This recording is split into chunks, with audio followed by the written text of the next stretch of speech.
रहे, सुरक्षित रहे, स्वस्थ रहे, अपने परिवार। हेलो। तो कैसे हैं सब लोग? अब हम लोग नया चैप्टर ओके स्टार्ट करेंगे, पीरियोडिक प्रॉपर्टीज। चैप्टर का नाम तो होता है periodic classification of elements and properties, लेकिन हम लोग पहले पढ़ेंगे पीरियोडिक प्रॉपर्टीज और उसके बाद पढ़ेंगे क्लासिफिकेशन। ओके, तो जल्दी से हेडिंग डालिए, पीरियोडिक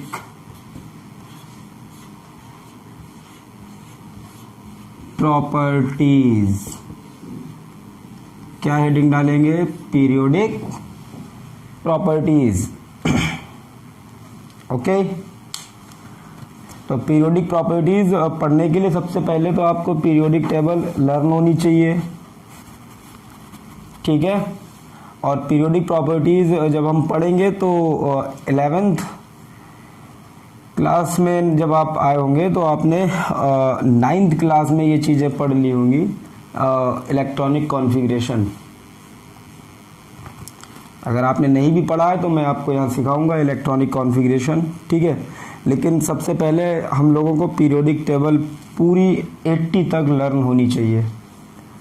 तो मेरे साथ साथ आप लोग पीरियोडिक टेबल बनाएंगे, ठीक है। चलिए, तो मेरे साथ बनाएंगे आप लोग पूरी पीरियोडिक टेबल। तो सबसे पहले आप क्या करेंगे, ये 2 कॉलम आप बना लेंगे जब आप पीरियोडिक टेबल खुद से बना रहे होंगे तब, ठीक। उसके बाद आप क्या करिए, कैल्शियम ये जो लिखा हुआ है इसके जस्ट आगे ऐसे ही बढ़ जाइए, बिल्कुल एक सीधी रो में यूं करके, और यहाँ आप कितने कॉलम बना लेंगे? 10। तो 1 2 3 4 5 6 7 8, ये हो गया 9। 1 2 3 4 5 6 7 8 9 और एट लास्ट 10, ठीक है। मैं चाहता तो इसको पहले से ही बना के ही वीडियो शुरू कर सकता था, ठीक है, लेकिन नहीं, आप मेरे साथ बनाना सीखें, ठीक है। तो यहाँ कितना हो जाएगा? अभी आपको कुछ भी, मैं सिर्फ बना रहा हूँ, लास्ट में आपको याद रखना बताऊँगा।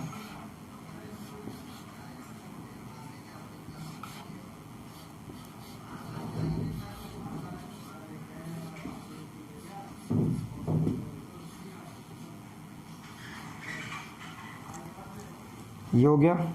अब आप इतना बनाने के बाद इधर आ जाइए, इसके पैरेलल आप कोशिश कीजिए यहाँ पर भी आपके 2 कॉलम ही बने, यूं करके 2 ही बने,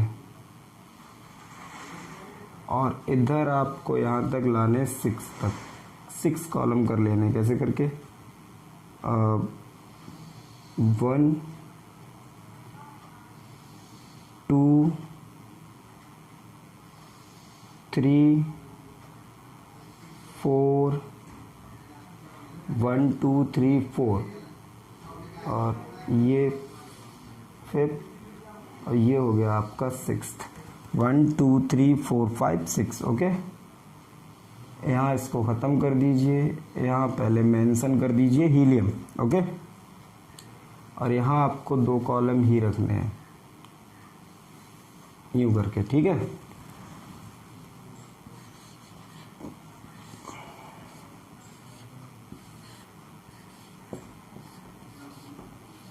ये हो गया।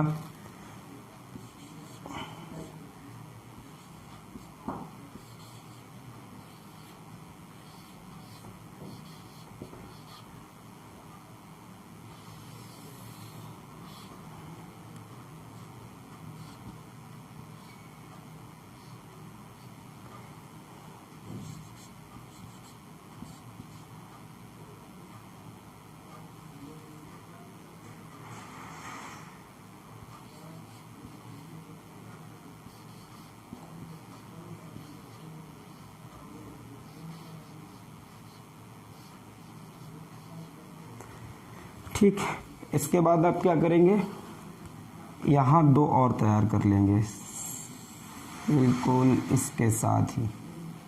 मेरी लाइंस थोड़ी तिरछी हो रही होगी, टेढ़ी भी हो रही हैं, आपके पास तो स्केल रही होगी ना, तो आप बिल्कुल सीधी बनाइए। ओके,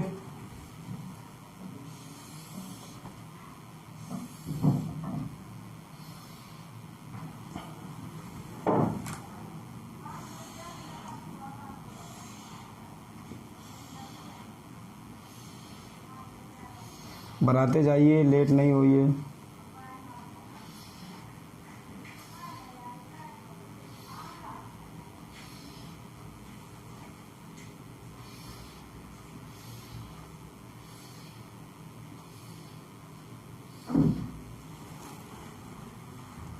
ठीक है, अब इसको आप कर लेंगे।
इतना बना लिया, इधर आ जाइए।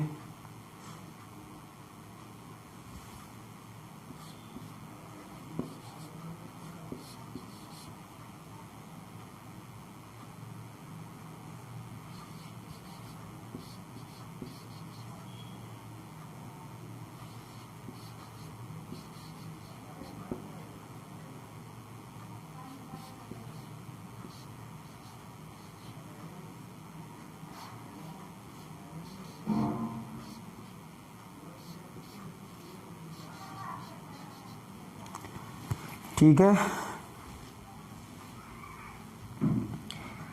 इसके आगे भी होते हैं लेकिन उनकी कोई नीड नहीं। ठीक है, और इसके जस्ट नीचे ये होता है आपका 57, 54, 55, 56, 57, तो ये आपका 57 होता है। ठीक है, इसके बाद 58 से 14 एलिमेंट किस में होते हैं, एफ ब्लॉक में। ठीक है, फिलहाल उसकी रिक्वायरमेंट नहीं है, हमें आगे पड़ेगी, देख लेंगे। और ये आपका होता है 72। ओके, तो एटॉमिक नंबर भी लिख लेते हैं सबके, 1 ऐसे ही बढ़ते जाइए, इसका एटॉमिक नंबर 2, फिर आप आगे बढ़ जाएंगे 3, 4, 5, 6, 7, 8, 9, 10, 11, 12, 13, 14, 15, 16 एंड सो ऑन। आप आगे बढ़ते जाएंगे ना। जैसे ये हो गया 20, तो फिर आगे आप बढ़ते जाइए, ये कितना हो जाएगा 30। ठीक है, ये कितना हो जाएगा आपका 36। ओके, ये 37। ठीक, ये आपका 48, ये 48, 49, 50, ये कितना हो जाएगा 54।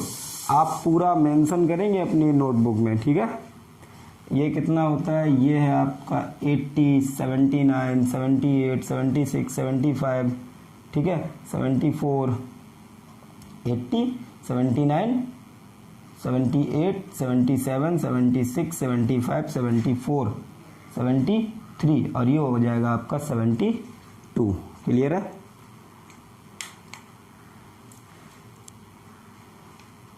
तो ये वाला जो है, ये 2 कॉलम जो आपके हैं, ये होते हैं एस ब्लॉक एलिमेंट्स। क्यों होते हैं आगे इस पर हम लोग डिस्कस करेंगे, ठीक है।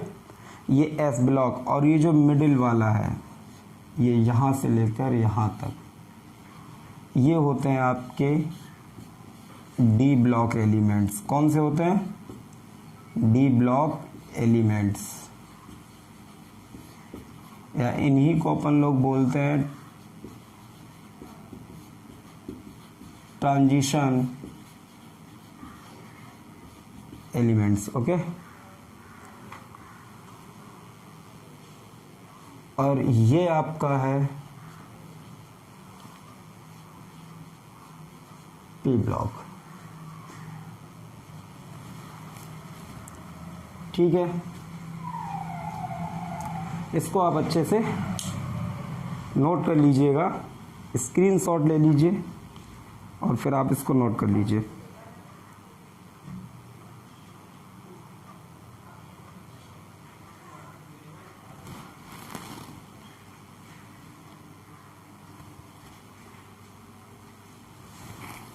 कर लिया? बिल्कुल अच्छे से नोट कर लिया आप लोगों ने।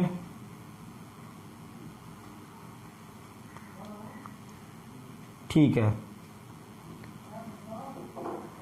तो अब हम लोग कॉन्फ़िगरेशन इसका फिल करना सीखेंगे, ठीक है, और फिर सीखेंगे पीरियोडिक प्रॉपर्टीज। तो मैं इसको मिटा दे रहा हूं अब।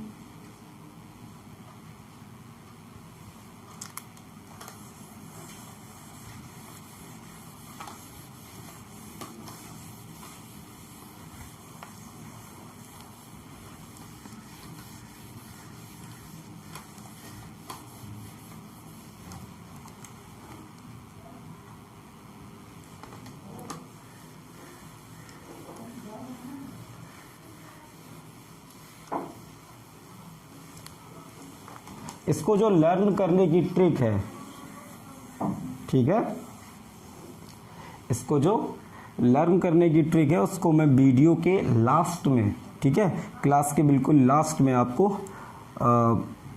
डिस्कस कर दूंगा, ठीक है, और पूरा एक आपको नोट भी दे दूंगा, आप इस पूरी पीरियोडिक टेबल को कैसे लर्न करेंगे, ठीक है।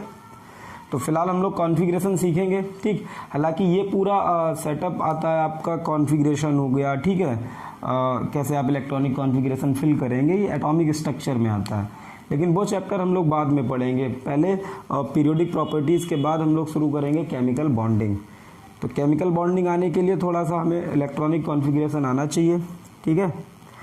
तो उसके लिए हम लोग शुरुआत कर रहे हैं।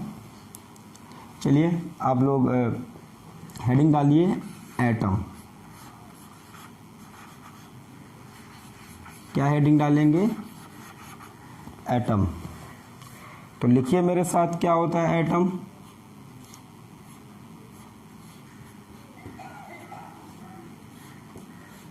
तो इट इज द स्मॉलेस्ट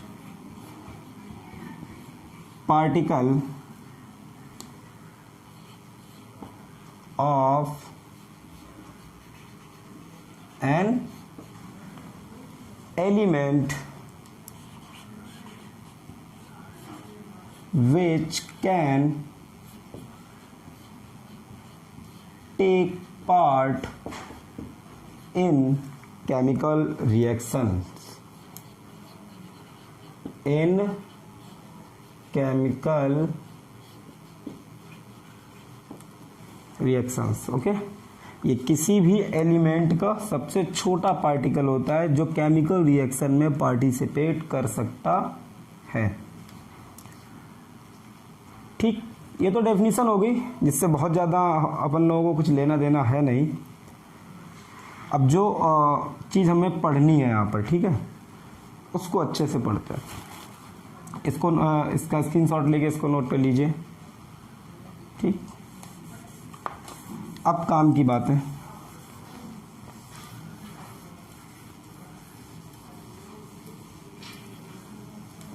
तो हम लोगों ने पहली क्लास ही शुरू की है, ठीक है, बिल्कुल बिल्कुल, 9th क्लास वाले भी इसको साथ साथ ही पढ़ेंगे,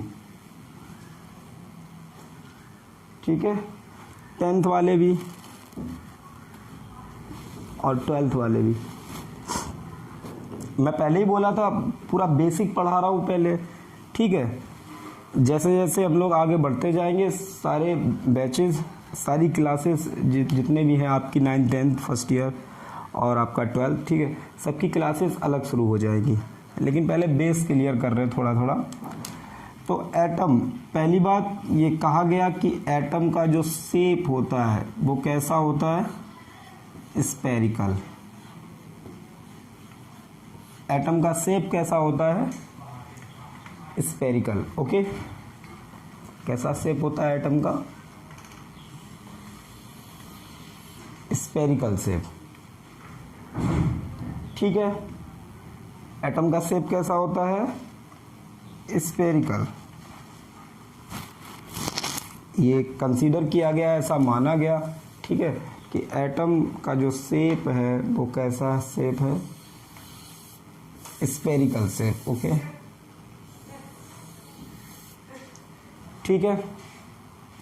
एटम का शेप कैसा है, स्फेरिकल, और इसके सेंटर पर एक बहुत हाई डेंसिटी वाली चीज़ होती है जिसको क्या बोलते हैं, न्यूक्लियस। क्या बोलते हैं, न्यूक्लियस। इसको क्या बोलते हैं, न्यूक्लियस। और इसी न्यूक्लियस के अराउंड होती हैं सर्कुलर ऑर्बिट्स। क्या होती हैं, सर्कुलर ऑर्बिट्स, ठीक है, सर्कुलर ऑर्बिट्स होती हैं, जिनमें क्या होता है, इलेक्ट्रॉन रिवॉल्व करता रहता है अराउंड द न्यूक्लियस, ठीक है। क्या होता है, न्यूक्लियस के अंदर होते हैं आपके पास प्रोटॉन, बोलते रहिए, और क्या होते हैं, न्यूट्रॉन। न्यूक्लियस के अंदर क्या होते हैं, प्रोटॉन और न्यूट्रॉन। और ये जो, इसको क्या बोलते हैं, न्यूक्लियस, ठीक है। और ये जो आपको दिख रही है सर्कुलर, और इनको बोलते हैं सर्कुलर ऑर्बिट्स, ठीक है। इनको क्या नाम देते हैं, ऑर्बिट्स। इनको क्या नाम देते हैं, ऑर्बिट्स, या इन्हीं को एक नाम और दे देते हैं, क्या नाम देते हैं इनको, सेल्स। क्या नाम देते हैं, सेल्स, ठीक है। या इन्हीं को एक नाम और बोलते हैं, एनर्जी लेवल्स। इन्हीं सर्कुलर ऑर्बिट्स में क्या रहता है, इलेक्ट्रॉन। जैसे सन के अराउंड ना सारे प्लैनेट्स रिवॉल्व करते हैं, वैसे ही न्यूक्लियस के अराउंड इन सर्कुलर ऑर्बिट में कौन रिवॉल्व करता है, इलेक्ट्रॉन, ठीक है। तो कुछ नई चीजें सामने आई, जैसे प्रोटॉन, ठीक है। तो प्रोटॉन के बारे में दो बातें हम लोगों को पढ़नी है। कितनी बातें हैं, दो। पहली अगर और दूसरी, ठीक है। क्या बात करें, इसका मास और इसका चार्ज, ठीक है। तो प्रोटॉन का मास होता है कितना, 1.6 इंटू 10 की पावर -27 किलोग्राम। याद रखना है सबको, प्रोटॉन का मास कितना, 1.6 इंटू 10 की पावर -27 किलोग्राम। प्रोटॉन पे चार्ज कितना होता है, पहले तो यही पता करें कैसा होता है। तो प्रोटॉन पे पॉजिटिव चार्ज होता है, और कितना होता है, 1.6 इंटू 10 की पावर -19 कूलाम। चार्ज की यूनिट होती है कूलाम, क्लियर है। फिर बात करते हैं किसकी, न्यूट्रॉन की। किसकी बात करते हैं, न्यूट्रॉन की। तो इसके लिए भी दो बातें, पहला मास और दूसरा चार्ज। तो मास की बात करें तो इसका मास अप्रॉक्सीमेट प्रोटॉन के बराबर ही होता है, लेकिन जब फिजिक्स पढ़ेंगे ना, ठीक है, 12th वाले न्यूक्लियाई चैप्टर जब पढ़ेंगे तो वहाँ इन दोनों के मासेस में डिफरेंस होता है, लेकिन फिलहाल बहुत छोटा डिफरेंस होता है। तो जब केमिस्ट्री पढ़ते हैं तो इक्वली मान के चलते हैं। तो इसका भी मास कितना है न्यूट्रॉन का, जितना प्रोटॉन का है, 1.6 इंटू 10 की पावर -27 किलोग्राम। न्यूट्रॉन पे कोई भी चार्ज नहीं होता है, ये कैसा होता है, न्यूट्रल। न्यूट्रल का मतलब ना प्लस ना माइनस। ओके, इसके बाद बात करते हैं किसकी, इलेक्ट्रॉन की। इसकी बात करते हैं इलेक्ट्रॉन की। क्या यहां तक आपको दिख रहा है, नीचे तक? बिल्कुल सही दिख रहा है आपको। इलेक्ट्रॉन की बात करते हैं, तो जब इलेक्ट्रॉन की बात करते हैं, इलेक्ट्रॉन के पहले बात करते हैं मास की, उसके बाद बात करते हैं किसकी, चार्ज की। ठीक है, तो इलेक्ट्रॉन का मास होता है 9.1 इंटू 10⁻31 किलोग्राम। ये क्या होता है इलेक्ट्रॉन, ये एक निगेटिवली चार्ज्ड पार्टिकल होता है जो न्यूक्लियस के अराउंड, एटम में न्यूक्लियस के अराउंड, न्यूक्लियस के इर्द गिर्द चारों तरफ, ठीक है, यूं करके चक्कर लगाता रहता है, जिसे क्या बोलते हैं, ये है इलेक्ट्रॉन। इसका मास कितना है, 9.1 इंटू 10⁻31 किलोग्राम। और चार्ज कितना होता है इस पर, तो पहले ये बात कर लें कैसा होता है, तो इस पे चार्ज होता है माइनस। ठीक, निगेटिव चार्ज होता है, कितना होता है, निगेटिव 1.6 इंटू 10⁻19 कूलम। ठीक है, जल्दी से इसको नोट कर लीजिए, स्क्रीनशॉट ले लीजिए, इतनी बातें आपको याद होनी चाहिए। ठीक है, शुरुआत दोबारा से बोलते हैं, एटम। एटम क्या होता है, it is the smallest particle of an element which can take part in chemical reaction. ये किसी भी एलिमेंट का, किसी भी तत्व का सबसे छोटा कण होता है, सबसे छोटा पार्टिकल होता है जो केमिकल रिएक्शन में पार्टिसिपेट कर सकता है। ठीक है, इसके बाद एटम का शेप कैसा माना गया, कैसा शेप होता है, स्फेरिकल। इसके सेंटर पर एक बहुत हाई डेंसिटी वाली चीज होती है, बहुत भारी सी चीज होती है, जिसको क्या बोलते हैं, न्यूक्लियस। न्यूक्लियस के अंदर दो चीजें रहती हैं, प्रोटॉन और न्यूट्रॉन, और इसी न्यूक्लियस के अराउंड होती हैं सर्कुलर ऑर्बिट्स, जिनमें क्या रहता है, इलेक्ट्रॉन, और जो न्यूक्लियस के अराउंड चक्कर लगाता रहता है। ठीक है, प्रोटॉन, न्यूट्रॉन और इलेक्ट्रॉन, इन सब के मास और चार्जेस हमें हमेशा पता होना चाहिए। प्रोटॉन का मास, मेरे साथ बोलिए, 1.6 इंटू 10⁻27 किलोग्राम। और न्यूट्रॉन का मास, प्रोटॉन का मास, न्यूट्रॉन का मास, दोनों के मास सेम होते हैं, 1.6 इंटू 10⁻27 किलोग्राम। ठीक है, इलेक्ट्रॉन का मास 9.1 इंटू 10⁻31 किलोग्राम। प्रोटॉन पे चार्ज कितना होता है, तो पहले बात करते हैं कैसा होता है। तो प्रोटॉन पे पॉजिटिव चार्ज होता है, कितना होता है, 1.6 इंटू 10⁻19 कूलम। कई बच्चे ये सोच के डर जाते हैं कि ये सर आप कह रहे हो प्रोटॉन पे चार्ज तो पॉजिटिव होता है, लेकिन सर ये माइनस लिखा है। तो भैया मेरे ये माइनस नहीं है, ये पावर माइनस है, आपने पढ़ा होगा और नहीं पढ़ा है तो यहाँ पर थोड़ा सा देख लीजिए, जो 9th में है वो जरा सा देख लें। जैसे मैं लिखता हूँ कभी 10 की पावर 2, इसका मतलब होता है 10 की पावर 2 का मतलब क्या, 1 के आगे कितने जीरो, 2, तो ये 100 लिखा हुआ है। जब मैं लिखता हूँ 10 की पावर -2, इसका मतलब होता है 1/1 के आगे कितने जीरो, 2, 1/1 के आगे कितने जीरो, 2। क्लियर है?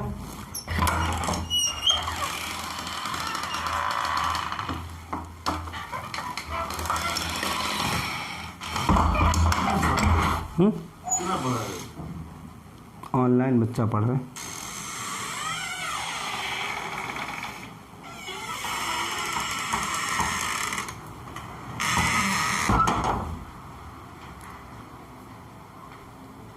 क्या मतलब होता है 10 की पावर -2 का 1/1 के आगे 2 जीरो। ठीक है, जैसे मैं लिखता हूं a की power -m, that means 1/a की पावर m। तो this one is not negative. अगर किसी की पावर निगेटिव है, इसका मतलब ये नहीं होता है वो निगेटिव है। ठीक है, जैसे आप देखिए, जब मैंने इलेक्ट्रॉन का चार्ज लिखा है तो माइनस आगे लगाया है। ठीक है, इस पावर माइनस होने का मतलब ये नहीं होता है ये माइनस हो गया। इसका मतलब क्या है, ये 1.6 तो है ही, लेकिन अपॉन में कितना है, 1 के आगे 19 जीरो। ठीक है, तो ये बहुत छोटी वैल्यू है, लेकिन ये निगेटिव नहीं है। ये इतना भी निगेटिव नहीं है, लेकिन मैंने आगे निगेटिव लगा रखा है, इसलिए वो निगेटिव है। ठीक है, तो उससे मत डरिएगा। इतनी चीज़ें आपने नोट कर ली होंगी। ठीक है, बहुत अच्छे।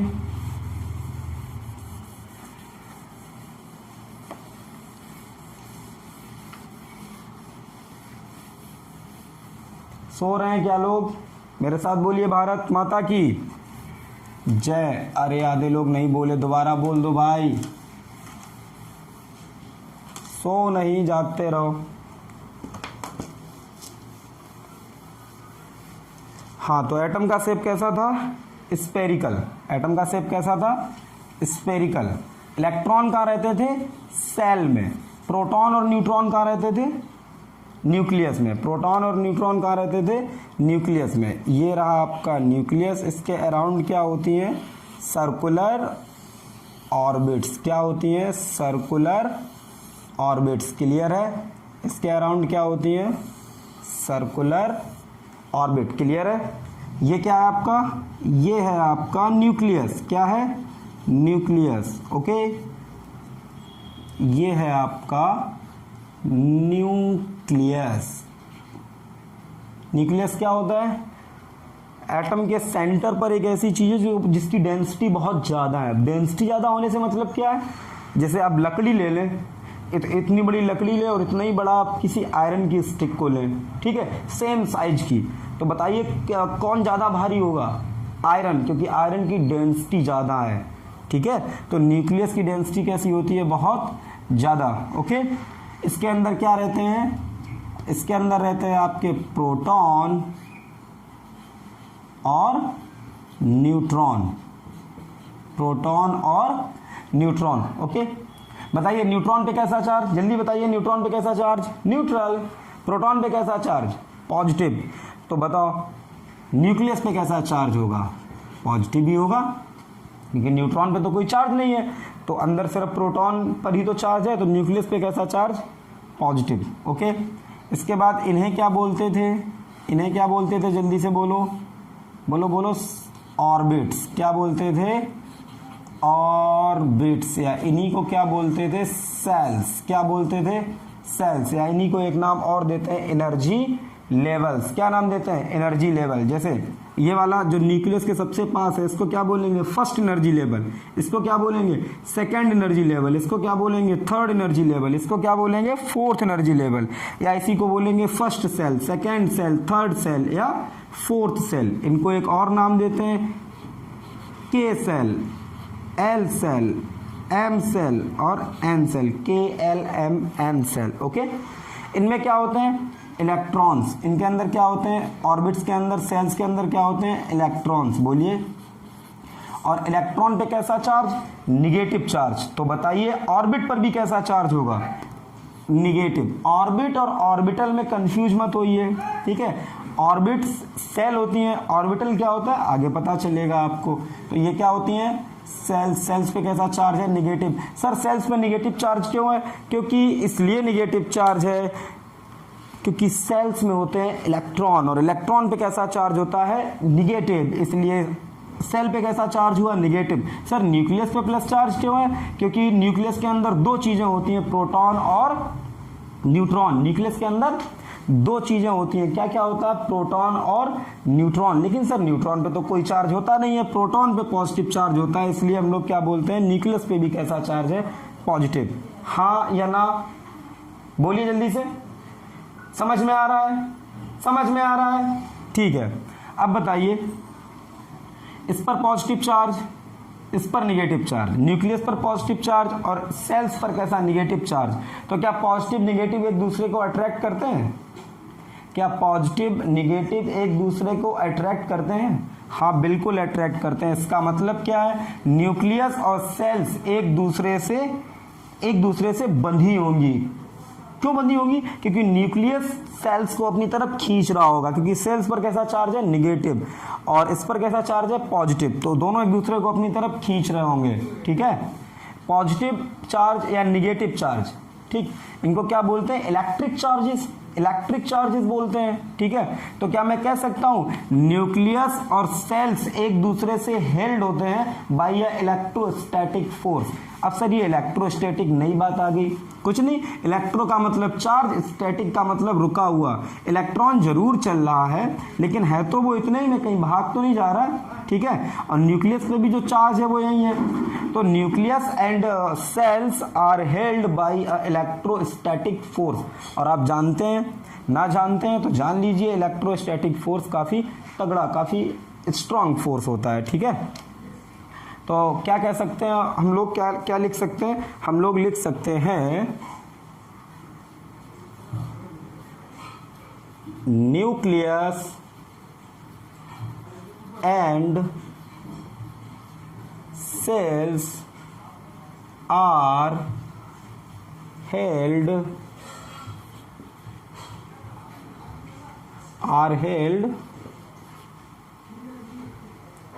together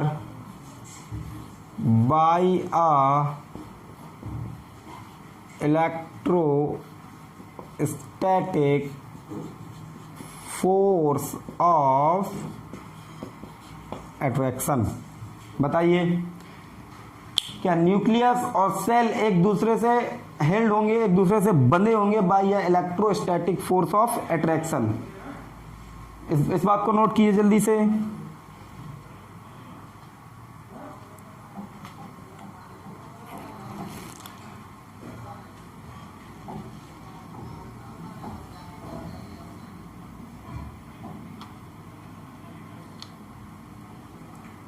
नोट हो गया? ठीक है, आगे बढ़ते हैं।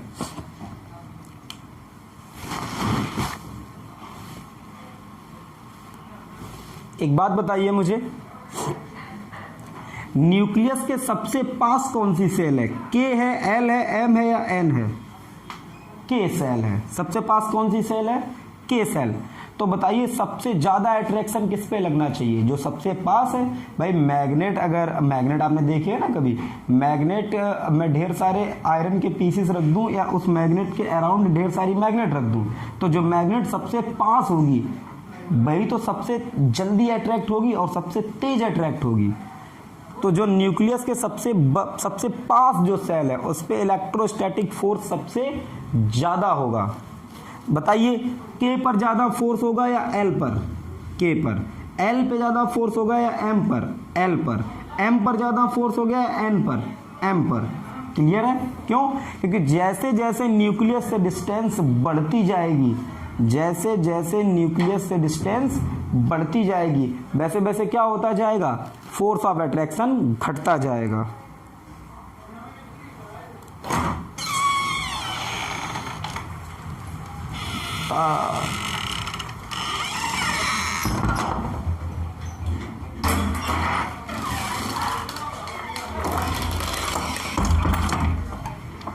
तो जैसे जैसे न्यूक्लियस से डिस्टेंस बढ़ती जाएगी फोर्स ऑफ अट्रैक्शन क्या होता जाएगा? घटता जाएगा। ये बात क्लियर है सबको?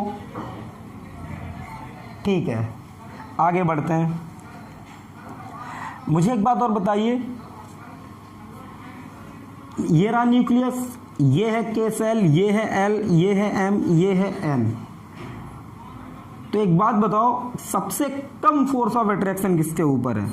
एन के ऊपर, और सबसे ज्यादा के ऊपर। बस इतना बताओ मुझे, सबसे ज्यादा स्टेबल कौन सी सेल होगी? स्टेबल का मतलब होता है, आप थोड़ा सा ऐसे समझिए कि जिस पर सबसे ज्यादा फोर्स ऑफ अट्रैक्शन होगा वही तो सबसे ज्यादा खिंची होगी, रुकी होगी। इस पर तो फोर्स ऑफ अट्रैक्शन कम है, ये थोड़ी सी लूज होगी। तो सबसे ज्यादा स्टेबल कौन सी होगी? के सेल। सबसे ज्यादा स्टेबल कौन सी सेल होगी? के सेल। उससे थोड़ी सी कम स्टेबल एल, क्योंकि इस पर फोर्स ऑफ अट्रैक्शन थोड़ा सा कम है। एम सेल इससे और थोड़ी कम स्टेबल, और एन सेल सबसे कम स्टेबल। इसके आगे जो सेल्स होंगी वो तो इससे और कम स्टेबल होंगी। बोलिए, ये बात समझ में आ रही है? ठीक है, अब एक कॉन्सेप्ट मैं आपको सिखा रहा हूं, इसे आप हमेशा याद रखेंगे। ठीक है, कॉन्सेप्ट क्या? सुनिएगा।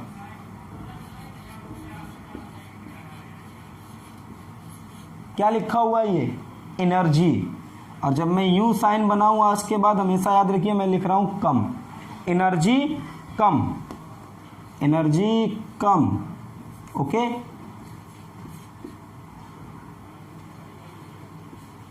तो स्टेबिलिटी ज्यादा, और अगर एनर्जी ज्यादा तो स्टेबिलिटी कम। इस बात को राइट डाउन बहुत जल्दी से कीजिए। एनर्जी कम तो स्टेबिलिटी ज़्यादा, एनर्जी ज़्यादा तो स्टेबिलिटी कम। कैसे याद रखेंगे? आप सोचिए, आपके यहाँ घर में बूढ़े बाबा होंगे, बहुत बूढ़े हो गए हैं, बताइए उनके अंदर एनर्जी ज़्यादा है या कम है? सारे लोग जवाब दीजिए, जल्दी से कमेंट्स में बताइए।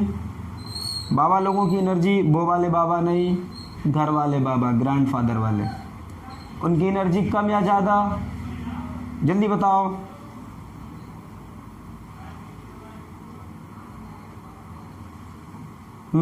कई लोग बोल रहे हैं कम। एनर्जी कम तो आप देखते हैं बाबा जहाँ एक जगह बैठे होते हैं, ठीक, आपके गांव में बाग है या घर में आपके गेस्ट रूम है या जहाँ भी वो बैठते हैं, ठीक है, आपको मोस्टली वो वहीं बैठे मिलते हैं या थोड़े बहुत इधर चल लेते हैं फिर वहीं आके बैठ जाते हैं, ठीक, क्योंकि उनकी एनर्जी कम है तो वो ज़्यादा स्टेबल है, एक ही जगह रहते हैं। छोटा बच्चा आप देखिए, वो क्या करता है, पूरे दिन उछलता कूदता रहता है, ठीक है, रात में आप सोइएगा, वो हो सकता है रात में जग के रो रहा हो, सुबह आप उठ ना पाइएगा, सुबह 4 बजे हो सकता है वो उठ के रो रहा हो। क्यों? क्योंकि उसके अंदर एनर्जी कैसी है? ज़्यादा, इसीलिए उसकी स्टेबिलिटी कैसी है? कम, पूरे दिन इधर उधर भागता दौड़ता रहता है। बाबा लोगों के अंदर क्या है, एनर्जी कम है तो उनकी स्टेबिलिटी कैसी है? ज़्यादा, ठीक। तो ओवरऑल केमिस्ट्री में आप ये बात याद रखेंगे, एनर्जी कम स्टेबिलिटी ज़्यादा, एनर्जी ज़्यादा स्टेबिलिटी कम। क्लियर है? इतनी बात समझ में आई? चलिए अब मैं इसको हटा दे रहा हूँ। तो अब आप मुझे ये बताएंगे कि के सेल की स्टेबिलिटी ज़्यादा है एल सेल से? के सेल की स्टेबिलिटी ज़्यादा है एल सेल से? मैं क्या लिख सकता हूँ? तो आपने क्या बोला? के वाला जो सेल है उसकी स्टेबिलिटी ज़्यादा है एल सेल से। इसका मतलब है अगर इसकी स्टेबिलिटी ज़्यादा है तो एनर्जी कैसी है? कम। एनर्जी कैसी है? कम। तो इन्हीं अगर मैं 4 सेल में, जो आपकी ये 4 सेल लिखी हुई है, इन्हीं अगर 4 सेल्स में मैं बात करूं तो जो आपकी के वाली सेल है, कौन सी सेल है? के सेल, ठीक, इसकी एनर्जी कैसी होगी? लीस्ट। इन्हीं में बात कर रहा हूं, ठीक है। और एन सेल की जो एनर्जी होगी वो कैसी होगी बताइए? मोस्ट, ठीक है, या मैं यूं भी कह सकता हूं मैक्सिमम। एनर्जी इसकी कैसी होगी? मैक्सिमम, ठीक। और अगर के सेल की एनर्जी लीस्ट है, दैट मीन्स स्टेबिलिटी कैसी होगी? Maximum, max, okay. और एन सेल की एनर्जी मैक्सिमम है तो स्टेबिलिटी कैसी होगी? लीस्ट या मिनिमम बोल सकते हैं। बोलिए।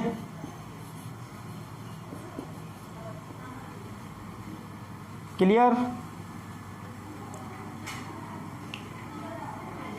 कोई डाउट है किसी को? कोई दिक्कत? इतना समझ में आ गया? स्क्रीनशॉट लीजिए, खत्म कीजिए, मैं मिटा दे रहा हूं। जल्दी से ले लीजिए स्क्रीनशॉट। ले लिया? ओके। अब आप बताइए मुझे, इलेक्ट्रॉन कहाँ रहता है? सेल्स में। इलेक्ट्रॉन कहाँ रहता है? सेल्स में, ठीक है। इलेक्ट्रॉन कहाँ रहता है? सेल में। लेकिन कुछ बातें आपको पता करनी है, सुनिएगा।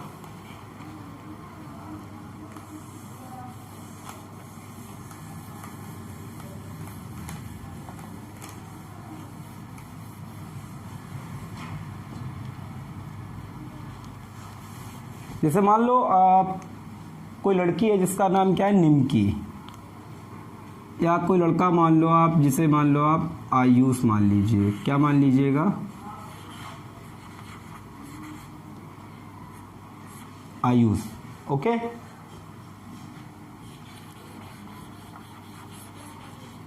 क्या मान लीजिए? आयुष। अब मानिए मैं उससे ये पूछूं, कभी मैं आयुष के घर जाऊं और ऐसे ही हो रहा हो 11 AM हो, ठीक है, सुबह का ही वक्त हो, और मैं उसके घर पे जाके ये पूछूं जाके उसकी मम्मी से कि आयुष कहाँ है, वो पढ़ता लिखता भी हो, तो वो उस टाइम कहाँ होगा, स्कूल में होगा ना। तो उसकी मम्मी क्या बताएगी कि आयुष कहाँ है। मैंने पूछा जाके आयुष कहाँ है, तो उसकी मम्मी ने मुझे क्या बताया, देखिए भाई साहब आयुष जो है वो है कहाँ, स्कूल में। किस में है, स्कूल में।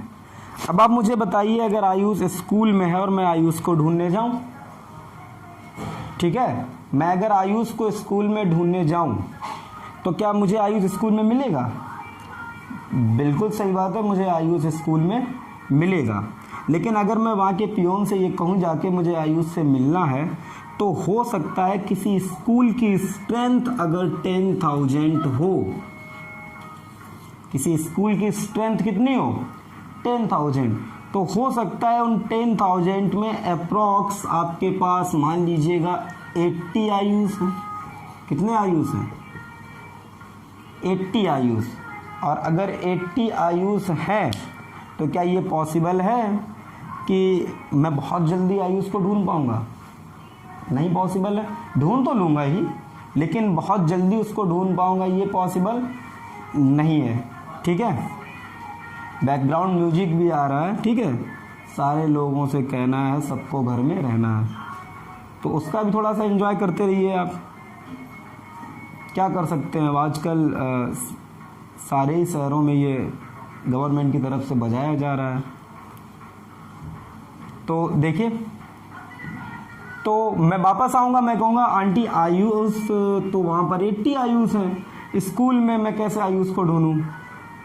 तो वो कहेंगी अच्छा अच्छा अच्छा, तो एक काम कीजिएगा, अब आप दोबारा जाइए और ये पता कीजिएगा जाके आयुष से मिलना है, लेकिन कौन से वाले आयुष से, जो 10th क्लास में है। कौन सी क्लास में है, 10th क्लास में। ठीक है, किस क्लास में है, क्लास 10th में। मैं क्लास 10th में गया, मैंने पियोन से कहा भैया क्लास 10th वाले आयुष से मिलना है। कौन से आयुष से, क्लास 10th वाले से। तो पियोन ने मुझसे कहा भैया क्लास 10th में तो 20 आयुष हैं, अब आप बताइए आपको किस आयुष से मिलना है। मैंने कहा अब तो फिर दिक्कत हो गई।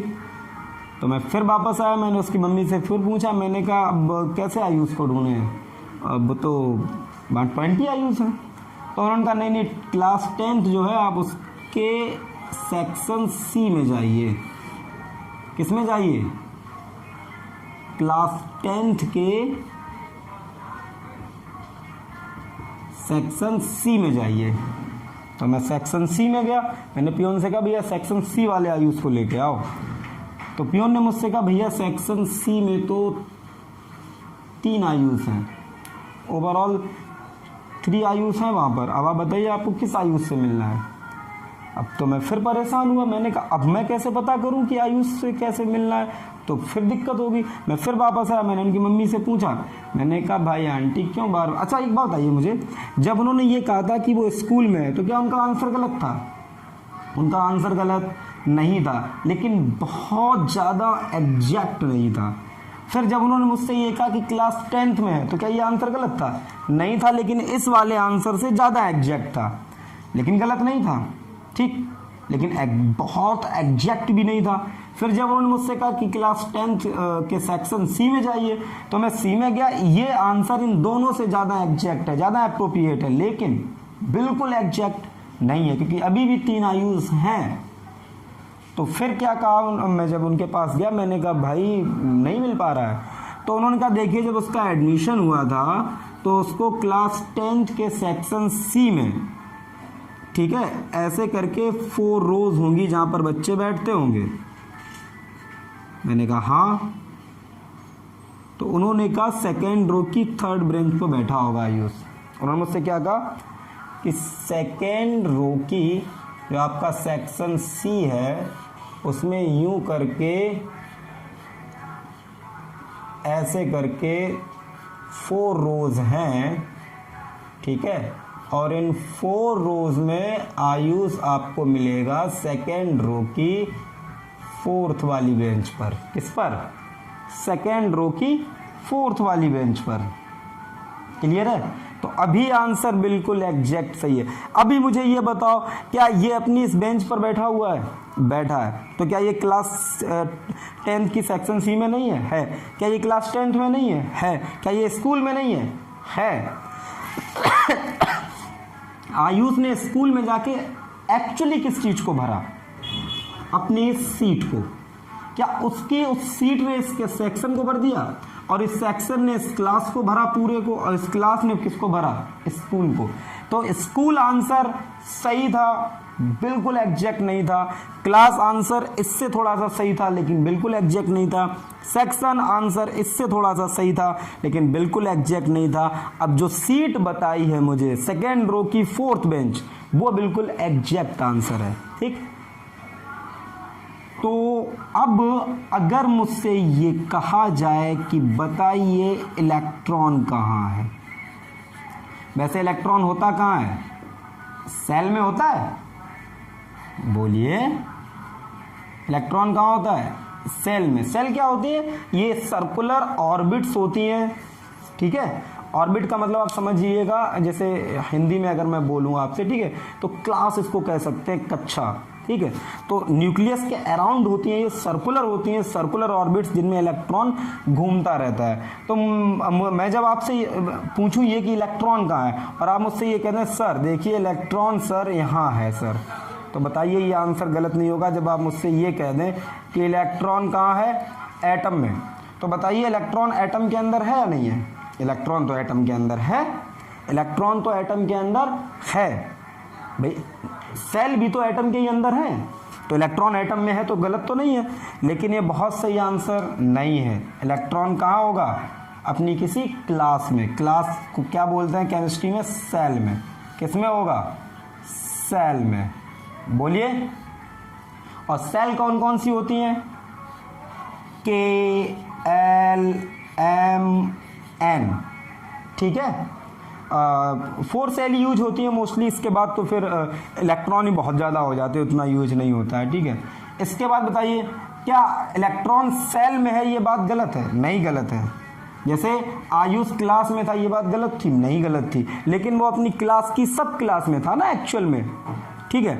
मतलब 10th C में था या 10th B में था, 10th A में था। तो वैसे ही इलेक्ट्रॉन एटम में ऐसा ही है, आयुष स्कूल में ऐसा ही है। अब इलेक्ट्रॉन इससे रिलेट कराते जाइए। एटम के अंदर कहाँ है? सेल में। सेल के अंदर, ये क्लास के अंदर कहाँ था? सब क्लास में। तो ये सेल के अंदर कहाँ होगा? सब सेल में। इलेक्ट्रॉन सेल के अंदर भी कहाँ होता है? सब सेल में। किस में होता है? सब सेल में। ओके। इलेक्ट्रॉन सेल के अंदर भी कहाँ होता है? सब सेल में, ठीक। अपने स्कूल्स में सब क्लासेस कैसे डिवाइड होती हैं? अपने स्कूल्स में सब क्लासेस कैसे डिवाइड होती हैं? Section A, section B, section C, section D, ऐसे तो डिवाइड होती हैं, ठीक है। यहाँ कैसे डिवाइड होता है? सब सेल डिवाइड होता है जैसे एस, ठीक है, P D F, S P D F, okay, S P D और एफ, ओके। और इसके बाद एक्चुअल में जो आयुष था वो अपनी किसी सीट पर था, तो जो एक्चुअल में इलेक्ट्रॉन होता है वो होता है कहीं किसी ऑर्बिटल में। किस में होता है? ऑर्बिटल में, ओके। इसके आगे हम नेक्स्ट क्लास में इसको डिस्कस करेंगे, चूंकि बैकग्राउंड साउंड बहुत आ रहा है, ठीक है। अभी पढ़ाने का तो ढेर सारा मन था, लेकिन चूंकि बैकग्राउंड में साउंड इफेक्ट बहुत ज़्यादा आ रहा है, आपको परेशान करेगा वो, ठीक है। मैं नहीं चाहता हूँ कि एक सिंगल कॉन्सेप्ट आपसे छूटे। मैं ये चीज़ें सारी क्लासेस को पढ़ा रहा हूँ, 9th, 10th, 11th and 12th। So you know, इन चीज़ों को आपको बिल्कुल कैरी रखना है अपने साथ, बिल्कुल अपने दिमाग में हमेशा रखना है। 12th के बोर्ड एग्ज़ाम तक आगे भी आपको ज़रूरत पड़ेगी इन सब की, लेकिन ये पर्टिकुलर किसी स्पेशल क्लास के लिए नहीं है, 9th, 10th, 11th, 12th सबके लिए। ओके, थैंक यू, धन्यवाद।